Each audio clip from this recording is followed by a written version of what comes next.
Bismillah, la haula wa la quwwata illa billah. Asyhadu an la ilaha illallah wahdahu la syarikalah wa asyhadu anna Muhammadan abduhu wa rasuluhul ladzi la nabiyya ba'dah amma ba'du. Di hari yang ke-9 di bulan Ramadan ini, kita akan melanjutkan kajian kita, kajian ringkas atau kuliah ringkas, kulkas, terkait dengan tema 7 ciri khas orang bertakwa. Ini bagian ketiga, kita masuk ke ciri khas ketiga, bahwa orang bertakwa itu adalah alladzina yunfiquna fis-sarra'i wad-dharra. Orang-orang bertakwa itu adalah orang-orang yang berinfak dalam keadaan lapang ataupun sempit. Ini sudah tertanam mentalitas munafik. Orang berinfak dalam keadaan lapang atau sempit itu sudah ada mindset yang kuat tentang infak. Mindset tentang bagaimana faedah infak, bagaimana manfaat infak, bagaimana ancaman atau punishment bagi orang yang pelit. Maka orang yang bertakwa sudah sangat kuat mentalnya dalam keadaan usaha maju ataupun kurang maju, dalam keadaan pekerjaan yang lancar ataupun kurang lancar, keuangan yang melimpah ataupun menyusut, dia orang bertakwa tetap akan berinfak. Infak adalah ibadah harta yang sangat berat. Kalau zakat, cenderung semua orang yang wajib zakat akan berzakat. Pertama, karena zakat itu kewajiban. Kalau tidak berzakat, dosa tentunya. Allah murka, Allah ancam sebagai orang-orang musyrik. Wa yadul lil musyrikin alladzina la yu'tuna zakat. Celakalah orang-orang musyrik, yaitu orang-orang yang tidak membayar zakat. Kedua, zakat itu adalah awsahun nas, kotoran manusia. Enggak ada orang yang mau makan kotoran sendiri, akan dibuang, hanyutkan ke sungai. Zakat itu kotoran, dikeluarkan seharusnya. Ketiga, zakat itu bukan hak dirinya, tapi hak mustahik 8 asnaf. Kalau ada orang menahan zakat atau bahkan memakan zakat, dia sama dengan merampas hak orang lain. Kalau infak, sudah dibersihkan hartanya oleh zakat. Haknya sudah hak milik pribadi, bukan kotoran. Nah, ini harus dilepaskan kepada orang lain. Padahal dirinya pun sama butuh. Nah, ini sangat luar biasa. Ini mental munafik sangat luar biasa. Maka wajar Allah kemudian menyematkan gelar takwa bagi mereka yang punya mental infak kapanpun. Sarra'i wad-dharra'i, lapang atau sempit, melimpah atau menyusut finansialnya, dia tetap infak. Ada banyak fadilah infak. Yang saya angkat pada kesempatan ini adalah surat Saba ayat 39. Qul inna rabbi yabsutur rizqa liman yasha'u min ibadihi wa yaqdiru lah wa ma anfaqtum min syai'in fahuwa yukhlifuh wa huwa khairul raziqin. Poin utamanya ada di kalimat wa ma anfaqtum min syai'in fahuwa yukhlifuh. Apa yang kau infakkan, Allah akan menggantinya. Dengan apa? Kapan?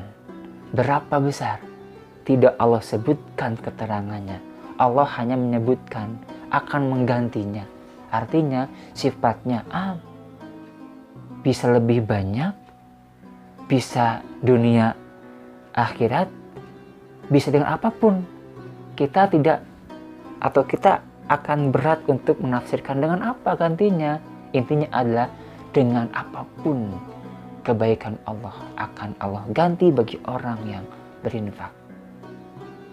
Dunia akhirat, dunia Allah kasih cash, akhirat akan Allah siapkan pahala yang sangat besar bagi orang-orang yang berinfak.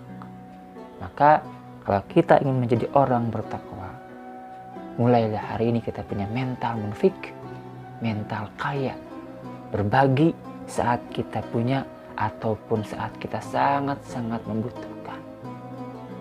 Selanjutnya, ciri khas orang bertakwa yang keempat adalah wal kadhimina al-ghaidha, orang-orang yang bisa menahan amarahnya. Marah itu fitrah, ya, marah itu hal yang sangat wajar.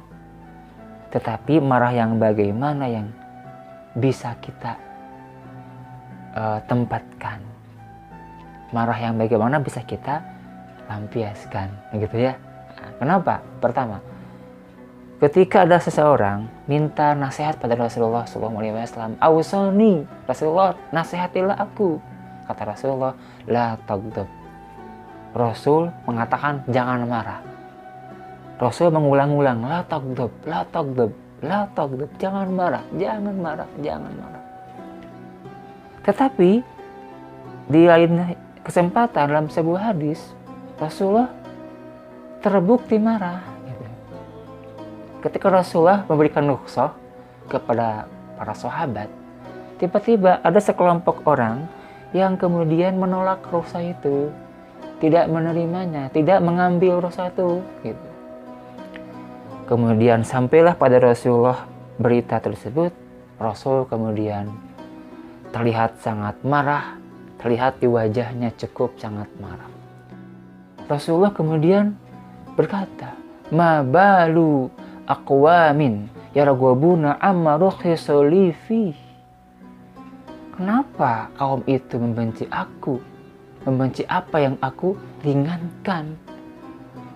Fa wallahi la ana a'lamuhum billahi wa asyadduhum lahu khasyah. Demi Allah, aku adalah yang paling tahu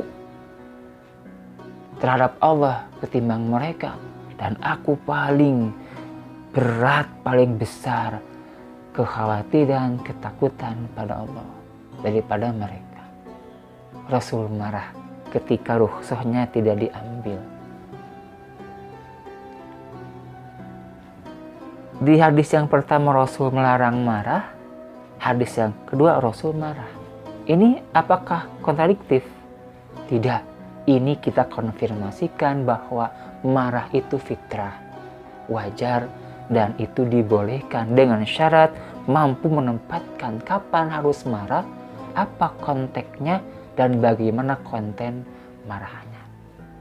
Marah untuk mencegah keburukan, marah untuk menguatkan, menetapkan kebaikan, itu adalah marah yang dibolehkan dengan syarat kontennya harus baik, kemudian etikanya, adabnya pun harus terjaga. Ada loh ternyata adab marah.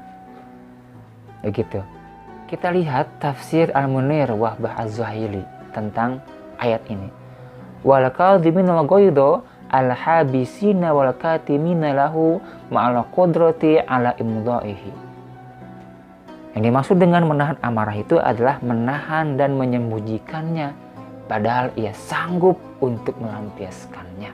Wal ghaidhu asyaddu anwa'il ghadab. Adapun ghaid atau amarah itu adalah bentuk atau macam marah yang sangat besar. Wa huwa alamun syadidun yahdutsu fin nafsi, yaitu rasa sakit yang sangat dahsyat, sangat berat yang terjadi dalam jiwa seseorang. Indal i'tidai ala haqqin madiyin, ketika ada pelanggaran pada hak materi, kalmali wal walad, seperti harta dan anak, au ma'nawiyin, atau pada yang bersifat imateri, kasyarfi wal arodi wal karomah, seperti integritas, kehormatan dan kemuliaan diri.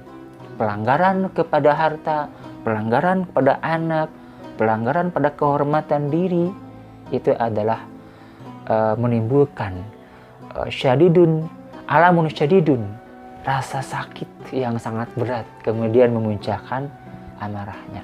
Nah, orang yang bertakwa, al-kadzibin al-ghaidh, mampu menahan hal tersebut, mampu menahan amarahnya, amarah yang dimungkinkan berdampak pada hal yang negatif.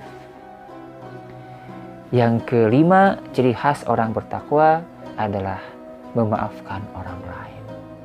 Ketika orang lain bersalah pada kita dengan mental yang sangat jantan, mental yang kuat memaafkan dia meskipun ada sesuatu yang tidak nyaman di hati. Pilihannya itu. Ketika orang bersalah pada kita atau zalim pada kita, pilihannya itu.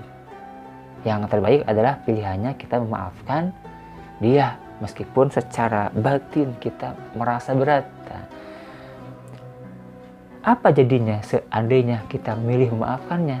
Allah berfirman dalam sebuah ayat, "Faman afa wa aslaha fa ajruhu 'alallah." Barang siapa yang memaafkan dan berbuat baik, maka pahalanya atas tanggungan Allah Subhanahu wa ta'ala. Asy-Syura 40.